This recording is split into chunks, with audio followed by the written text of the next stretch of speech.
오늘은 기독교 강요 제12강 노예의 의지입니다. 우리 성경 말씀을 같이 읽고 시작하겠습니다. 에베소서 2장 1절에서 3절까지 말씀입니다. 우리 같이 한번 한 목소리로 읽어보겠습니다. 그는 허물과 죄로 죽었던 너희를 살리셨도다. 그때에 너희는 그 가운데서 행하여 이 세상 풍조를 따르고 공중의 권세를 따랐으니 곧 지금 불순종의 아들들 가운데서 역사하는 영이라. 전에는 우리도 다 그 가운데서 우리 육체의 욕심을 따라 지내며 육체와 마음의 원한을 위하여 다른 이들과 같이 본질상 지혜의 자녀이었더니.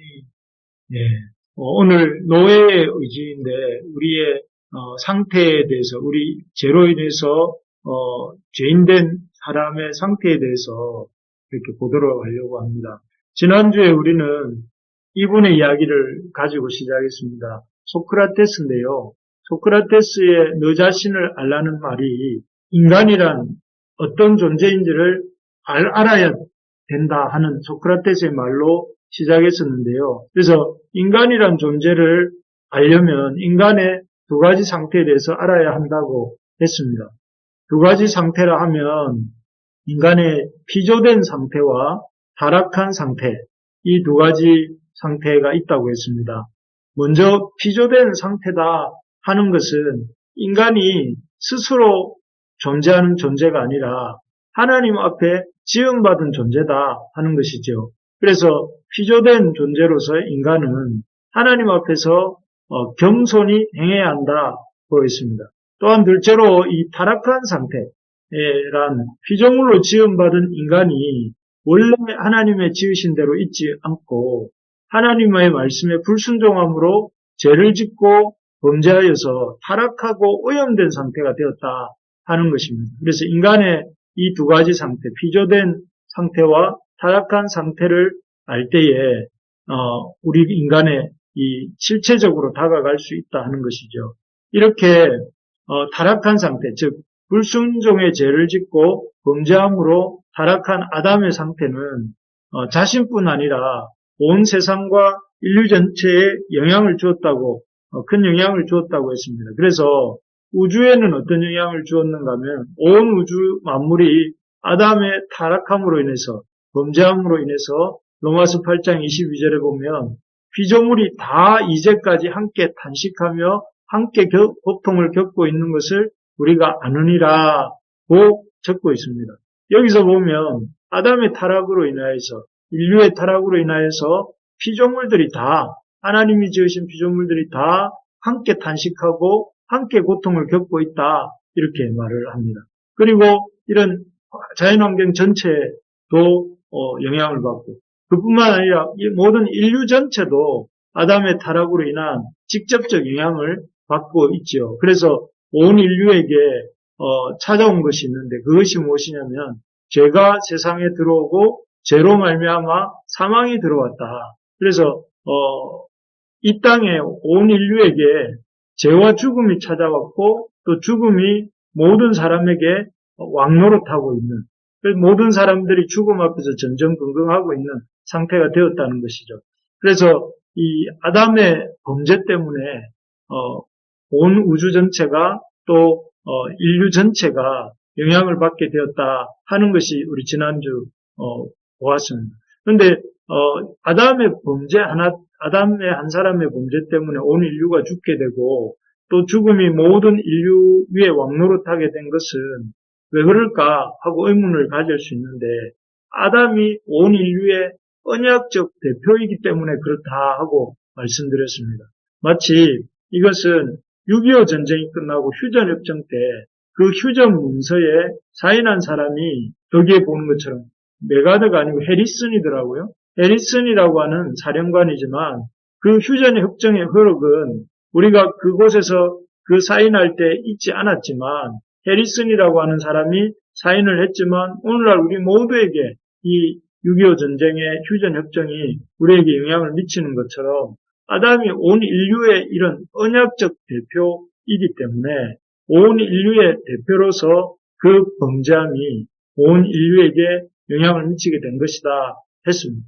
그리고 실제적으로 모든 인간은 아담의 후손으로 태어나지 않습니까? 그래서 시편 51편 5절에 보면 내가 제약 중에서 출생하였으며 어머니가 제 중에서 나를 잉태하였나이다.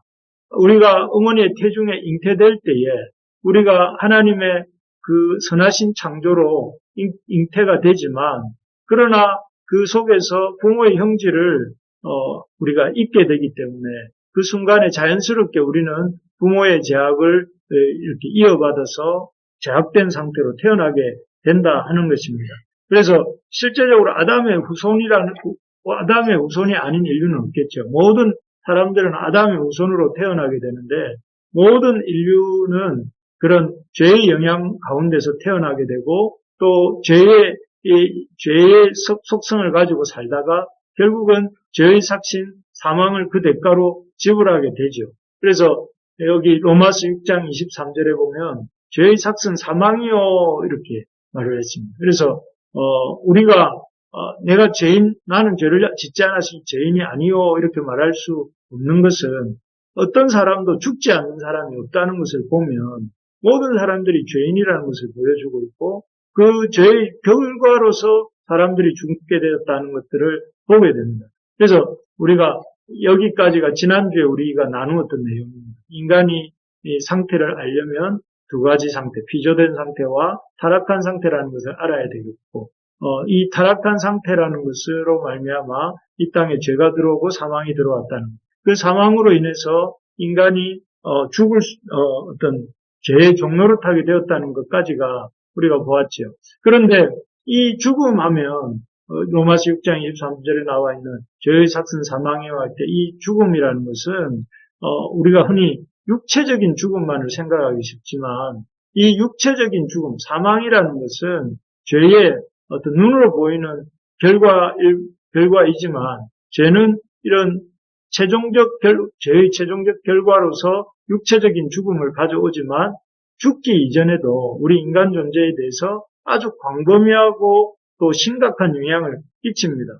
그래서 이 심각한 영향을 죄의 오염이라고 부르고 이 죄로 인한 오염 현상이 가장 두드러지게 나타나는 것이 하나님을 향한 인간의 의지의 전적 무능과 전적 부패라 할 수 있습니다. 그래서 우리가 앞에서 읽었던 에베소서 2장 1절에서 3절을 다시 한번 보면 우리가 사망으로 육체의 죽음을 겪기 전에 벌써 성경은 우리가 살아있다 할지라도 육체적으로는 살아있다 할지라도 그 상태를 어떻게 진단하는가 하면 허물과 죄로 죽었다 이렇게 말을 합니다.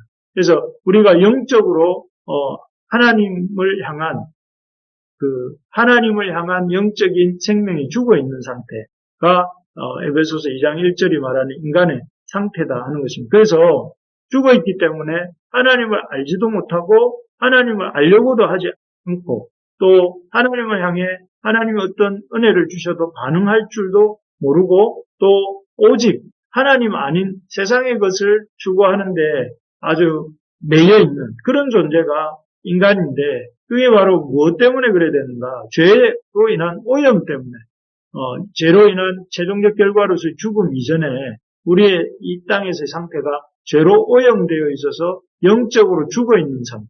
그래서 영적으로 죽어 있어서 오직 관심사가 여기 3절에 나오는 것처럼 육체의 욕심을 따라 지내고 육체와 마음에 원하는 것을 하는 것에 관심이 다 이렇게 쏠려 있는 상태가 죄에 오염된 상태라고 죄로 오염된 상태다 할 수 있는 것입니다. 그래서 인간의 어떤 영적인 죄로 인해서 인간은 죽을 수밖에 없지만 죽음에 도달하기 전에도 인간은 오염된 상태로 있다. 그래서 이런 오염된 그 병든 상태에 대해서 우리가 오늘 나누려고 합니다. 죄로 오염된 인간의 상태는 어떠한 상태인가? 그래서 우리가 병도 그 병이 어떤 병인지 왜 걸렸는지를 알아야 어떤 증세가 있는지를 알아야 그 병을 잘 치료할 수 있지 않습니까? 그런 것처럼 우리가 우리의 영적 상태를 잘 알아야 우리가 그 상태에 대해서 문제의식을 가지고 그 영적인 상태를 들고 하나님 앞에 나가게 되고 하나님 앞에 서게 되지 않겠습니까? 그래서 우리가 오늘 이 죄로 사망을 겪기 전에 죄로 오염된 상태로 살아가고 있는 현재 우리의 모습 속에 있는 그 죄의 오염의 정도가 어떤 것인지를 잘 깨닫고 배우면서 우리 자신을 알아보가는 시간이 되기를 원합니다. 죄로 오염된 우리의 상태의 특징은 첫째는 우리의 자유의지가 완전히 이 죄의 지배를 받고 있다는 것입니다. 여기 우리의 자유의지라는 거 하나님이 주셨지 않습니까? 그래서 선과 악을 구별하고 하나님 말씀에 순종하는 것이 선이고 하나님 말씀에 불순종하는 것이 악이구나 하는 것을 구별하고 또 그래서 사람들은 죄를 짓지 않으려고 죄를 멀리하고 또 반면에 하나님의 그 기뻐하시는 선을 행하기 위해서 애쓸 수 있는 그런 자유의지가 있는 존재였습니다. 하지만 범죄한 이후에 인간이 하나님께서 먹지 말라 금하신 그 선악과를 자기 판단하에 자기가 하나님보다 더 낫다는 듯이 하나님의 말씀을 무시하고 자기 판단하에 불순종하고 이렇게 먹지 않습니까? 그런 범죄 이후에 불순종으로 인한 범죄 이후에 인간의 상태는 하나님의 낯을 피하게 되었고 또 하나님의 그를 향한 열망이 아니라 죄의 욕망을 따라 살게 되었고 또 그 죄의 욕망 가운데 죄를 짓지 않으면 살 수 없는 그런 상태가 되었습니다. 그래서 마치 그 범죄하다가 잡힌 죄수가 감옥에 갇히지 않습니까? 그럴 때 그 감옥에 갇힌 죄수는 그 죄에 대한 벌을 받기 전에 그 감옥에서 나올 수 없는 것처럼 우리 이 아담과 하와의 그 불순종, 인간의 불순종 이후 인간은 이 인간 속에 하나님과 같이 되고자 하는 또 자기가 제일 으뜸이 되고자 하는 그 욕망 또 그래서 자기의 만족을 위해서 살고자 하는 그 욕망의 감옥에 갇혀서 나올 수 없는 상태. 다르게 말하면 그 의지가 죄에 의해서 완전히 지배받고 있는 상태. 자기가 으뜸이라고 생각하는 그런 죄성이 그 지배를 받고 있는 그런 상태가 되었다 하는 것입니다. 예를 들면 이런 것이죠. 우상을 섬기지 말아야 한다고 10계명이 1, 2계명에서 말하고 있지 않습니까? 그래서 사람들은 우상은 섬기면 안 되는 것이다 이렇게 생각을 합니다.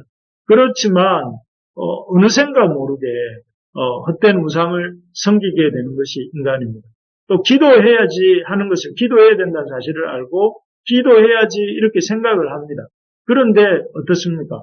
도무지 기도하기 싫어합니다. 기도해야 된다는 건 알아요. 그러나 기도하기 싫다는 것이죠. 거짓말하지 말아야 한다 하는 것을 압니다. 그렇게 생각도 합니다. 그런데 끊임없이 자기도 모르게 이런저런 거짓말들을 하지요. 이웃을 사랑해야지 하면서도 가까이 있는 남편이나 아내, 자식들조차 도무지 사랑할 수 없을 때가 많습니다. 이런 모든 것을 보면 우리 인간이 자신의 의지대로 사랑해야지, 기도해야지, 거짓말하지 말아야지 한다고 해서 그렇게 되지 않는다는 것입니다. 그리고 오히려 그렇게 하지 않아야 되는데 거짓말하게 되고 우상을 섬기게 되고 이웃을 미워하게 되고 이렇게 되는 이 모습을 볼 때에 인간의 자유의지가 이제는 죄의 지배를 완전히 받고 있다는 거예요. 그래서 인간이 자유의지가 없어진 건 아니지만 인간의 자유의지가 여전히 존재하지만 이 인간의 자유의지가 그 자유의지대로 자유롭게 하고자 하는 바를 이루는 것이 아니라 죄의 욕망을 따라서 이렇게 행하게 되는 완전한 죄의 지배 아래 있게 되었다 하는 것이죠. 그래서 바울은 이렇게 말을 합니다. 로마서 7장 22절, 23절, 24절에서 자기가 자기 속사람으로는 하나님의 법을 즐거워한다고 해요. 우리도 그렇지 않습니까? 그러나 내 지체 속에 한 다른 법이 내 마음의 법과 싸워서 내 지체 속에 있는 죄의 법으로 나를 사로잡는 것을 보는도다. 그 하나님의 법을 즐거워하는데도 그 법을 즐거워하는 속사람이 있음에도 또 다른 한 법이 내 마음의 법이 나를 사로잡아서 끌고 가는 것을 본다는 거예요. 그래서 바울이 이렇게 단식하죠. 오호라 나는 공고한 사람이다. 이 사망의 몸에서 누가 나를 건져내랴 하면서 여기에 이 바울의 고백이 무엇인가 하면은 우리 의지가 자유롭게 내 의지대로 움직이는 것이 아니라 우리 속에 들어와 있는 그 하나님께 불순종한 죄로 말미암아 그 죄의 성질이 우리 속에 들어와 있고, 그래서 자기가 주인이 되어서 자기 마음대로 하려고 하는 그런 이 죄의 정욕이 우리를 좌지우지하는, 우리의 자유의지를 좌지우지하는 그런 상태가 되었다 하는 것입니다. 그래서 우리가 아무리 의지력이 강한 사람도 자기 의지대로 살지 못합니다. 알고 보면 다 죄의 욕망을 따라 이렇게 살게 되어 있죠. 그래서 죄가 왕노릇한다고 하지 않았습니까? 그래서 인간의 상태는 사실은 겉으로는 자유롭게 사는 것 같지만 다 죄의 그 종이 되어서 죄의 욕망에 따라서 살아가는 죄의 꼭두각시 같은 그런 인생을 살고 있는 존재가 하나님 없는, 하나님이 없는 상태의 인간이다 할 수 있겠습니다. 정말 그렇습니다. 우리가 이 사실을 알고 우리의 의지의 상태가 죄의 지배를 받고 있다는 것을 안다면 우리 속에서 기도하고 싶고 순종하고 싶고 예배 드리고 싶어하는 그런 마음이 생길 때까지 기다리면 안 됩니다.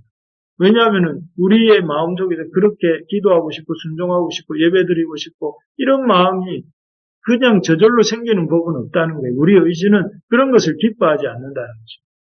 내 마음대로 하나님의 법대로가 아니라 내 마음대로 살고 싶어 하기 때문에 그렇게 되는 법이 없다는 것입니다. 그렇기 때문에 그런 마음이 생길 때까지 기다릴 것이 아니라 자기 속에 나오는 그 욕망을 이렇게 복종시켜서 주님 앞에 나아가는 것입니다. 그렇게 나아갈 때에 의지를 끊고 우리가 하나님 앞에 나아갈 때에 기도할 수 있고 예배 드릴 수 있고 또 순종할 수 있는 것입니다. 그래서 여러분 올해 2023년에 우리가 힘써야 될 일은 뭐냐면 내 의지를 따라 내 속에서 나오는 내 의지를 따라 살지 말고 말씀을 통해 주시는 하나님의 의지를 따라서 살고자 힘쓰는 한 해가 되는 것입니다. 그래서 내 의지가 아니라 하나님이 주시는 말씀과 그 말씀을 통해서 내게 주시는 그 하나님의 의지를 의지하면서 우리가 한 걸음 나아갈 때에 우리가 하루하루에서도 승리할 것이고 한 달, 두 달에서도 승리할 것이고 또 1년 내에서도 승리하게 될 줄로 믿습니다.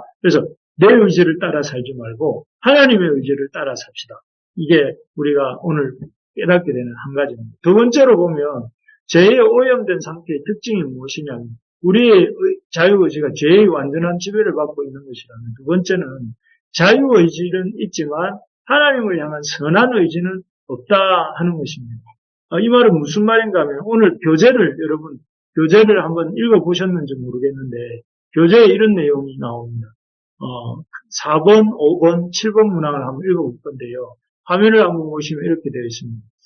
우리 의지는 있지만 하나님을 향한 선한 의지가 없다 하는 것인데요. 앞에서 말씀드린 것하고 조금 비슷한 것 같지만 여기에서는 좀 더 구체적으로 우리 의지의 상태에 대해서 좀 더 살펴보려고 하는데요.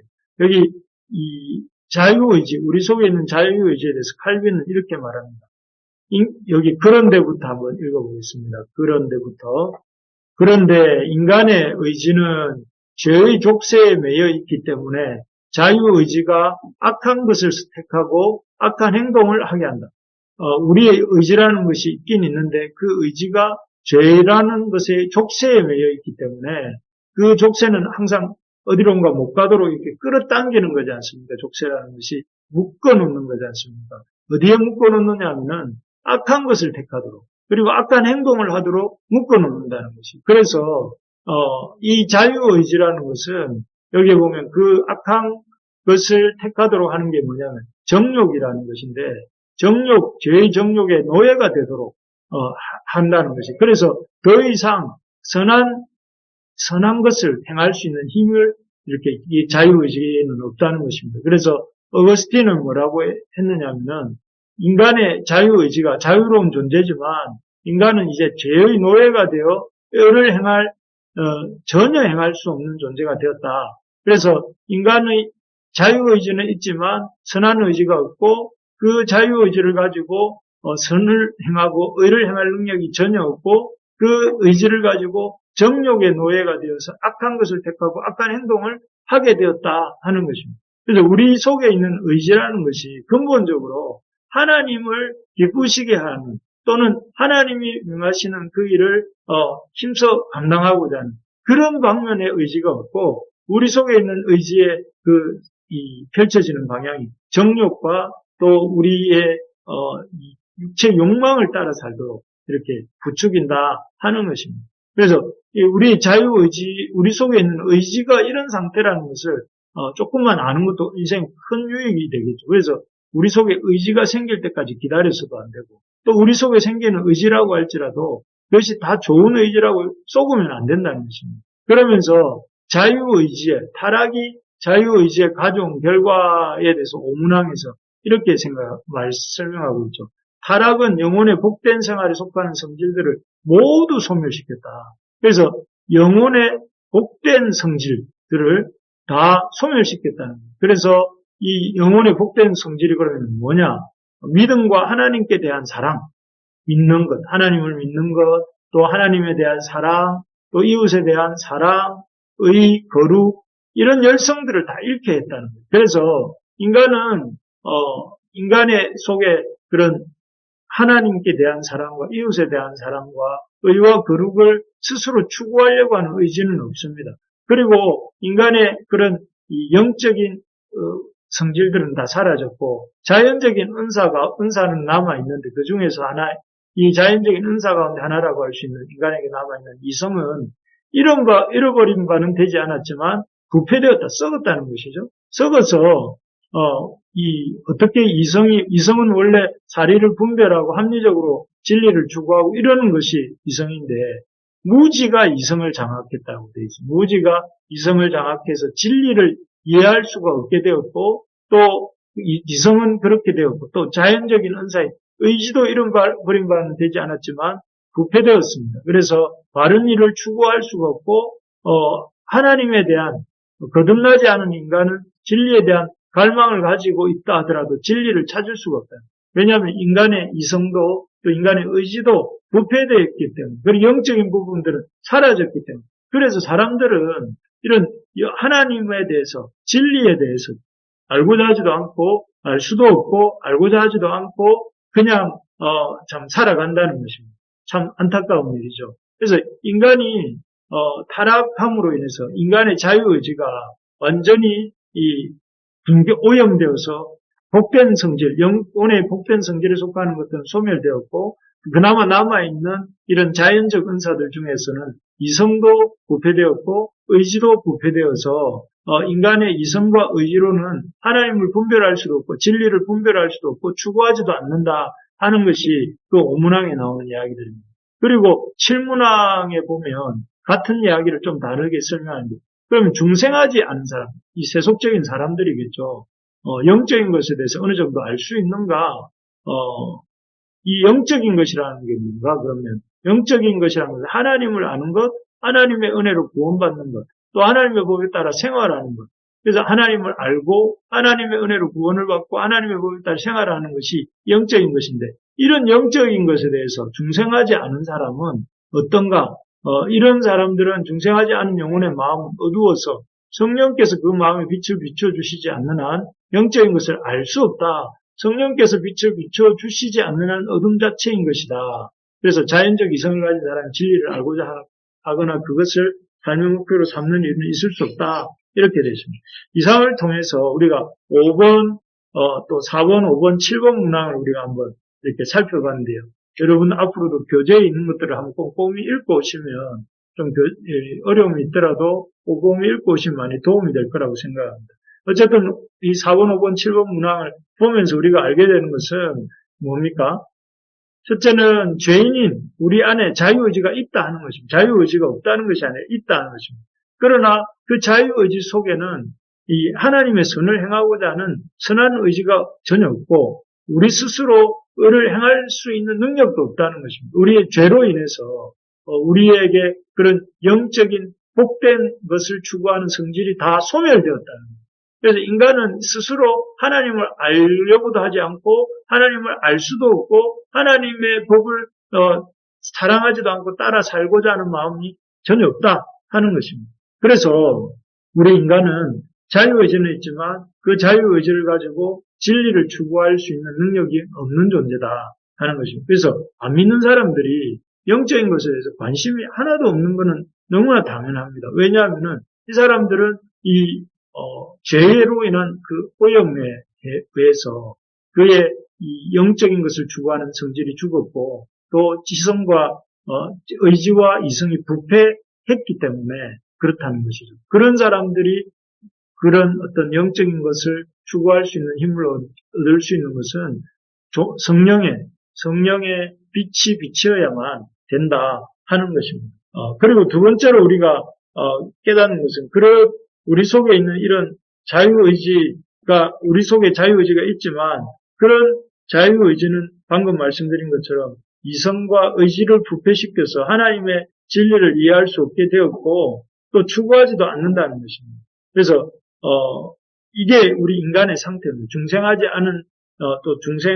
않은 사람들, 죄인들의 상태가 이렇다는 것입니다. 그래서 예수님은 이런 인간의 상태를 대해서 뭐라고 말씀하셨냐면 마태복음 13장 13절에서 이런 말씀을 하셨어요. 그러므로 내가 저희에게 비유로 말하기는 저희가 보아도 보지 못하며 들어도 듣지 못하며 깨닫지 못한다. 이렇게 말씀하셨어요. 사람이라는 존재가 이렇게 보는 것 같지만 보지 못하고 듣는 것 같지만 듣지 못하고 깨닫지도 못하는 존재가 인간이다. 왜 그렇습니까? 죄로 인해서 오염되었기 때문에. 죄로 인해서 오염되어서 영적인 것들을 잃어버렸고 또 그리고 우리가 갖고 있는 이성과 의지도 부패해버렸기 때문에 우리가 하나님을 찾지도 않지만 찾을 수 있는 그런 이성과 의지 같은 것도 다 부패되어 있기 때문에 그런 상태다 하는 것입니다. 그래서 결국 우리가 한 사람이 중생하는 일이 중생하도록 하는 일은 우리 힘으로 할 수 있는 것이 아니라 또 그 사람이 애써서 할 수 있는 일이 아니라 누가 하시는 거냐면 성령님이 하십니다. 성령님께서 빛을 비춰주시고 영적인 어둠을 밝혀주시고 그 어둠 속에서 주께로 나오도록 하시지 않으면 중생의 역사가 일어날 수 없고 중생의 역사가 일어나지 않으면 그 어떤 사람도 하나님을 알고 하나님의 은혜로 구원받을 수가 없다는 것입니다. 그래서 우리가 힘써야 될 일이 무엇이냐면 중생하지 않은 사람들을 위해서 성령의 빛이 비칠 수 있도록 성령님이 역사하실 수 있도록 우리가 기도하고 또 그들이 성령님 앞으로 나오도록 우리가 돕는 일을 우리가 할 수 있는 것입니다. 그래서 그들에게 말씀을 들을 기회를 주는 것 이것이야말로 우리가 할 수 있는 큰 이 징검다리의 역할이다 하는 것이죠. 그래서 우리가 그런 역할을 힘써 감당하는 우리 모두가 되기를 소망합니다. 그래서 마지막 세 번째로 죄에 오염된 상태의 특징이 뭔가 하면 사람의 말이 아니라 하나님의 말씀을 따라 살아야 된다. 첫 번째는 우리의 자유의지를 죄가 완전히 지배하고 있다고 했고 그리고 두 번째는 자유의지는 있지만 하나님을 향한 선한 의지는 없다. 왜냐하면은 우리 자유의지 가운데 있었던 복된 성질은 소멸되었고 또 지성과 의지는 부패되었기 때문에 그렇다. 이렇게 말씀드렸습니다. 그렇다면 그런 우리가 사람들이 중생하지 않은 사람들이 살고 있는 이 세상 속에서 우리가 살면서 우리가 가지고 가야 될 삶의 규칙 같은 게 무엇이냐면 사람의 말이 아니라 하나님의 말씀을 따라 살아야 된다 하는 것입니다. 그래서 이 교재에 보면 중생하지 않은 사람이 선악에 대해 판단한 것을 어떻게 평가해야 하는가 10번째 문항에 그게 나옵니다. 그래서 뭐라고 되어 있냐면은 선악을 구별하는 일반적인 판단 기준이 건전하며 완전하다고 생각해서는 안 된다.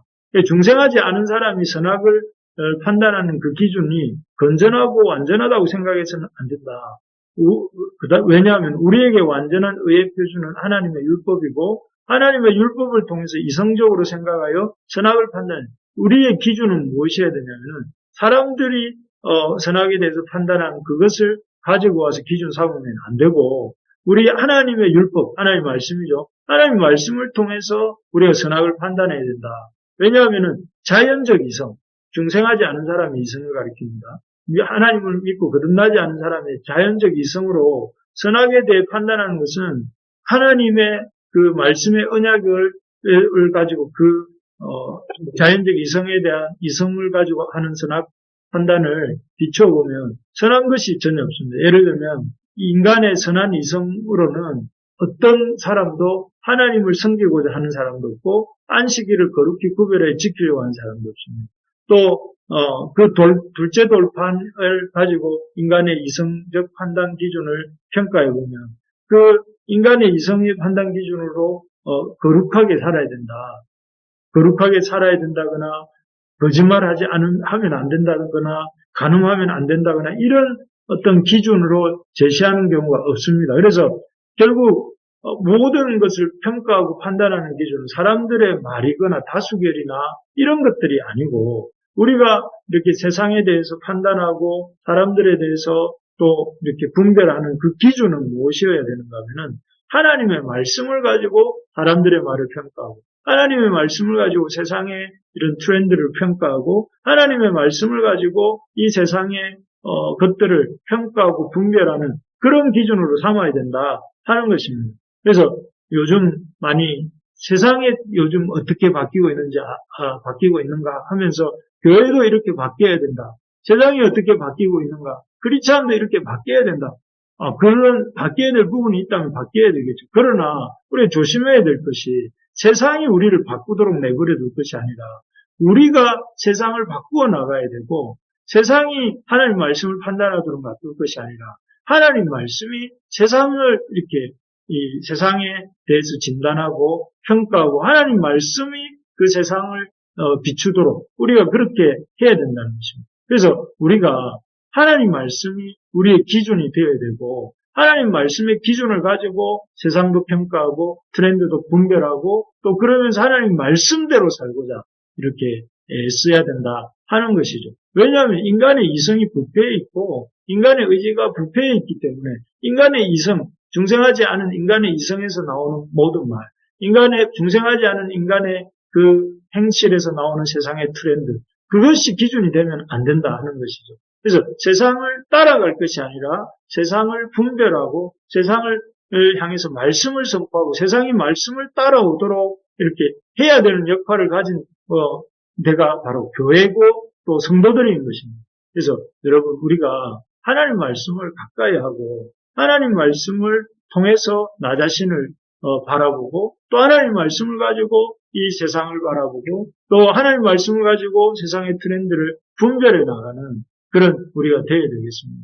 그러려면 우리 어떻게 해야 되겠습니까? 하나님 말씀을 잘 알아야 되겠죠. 하나님 말씀이 어떻게 무엇라고 말씀하시는지를 잘 알고 잘 아는 것뿐만 아니라 그 말씀대로 살아야 됩니다.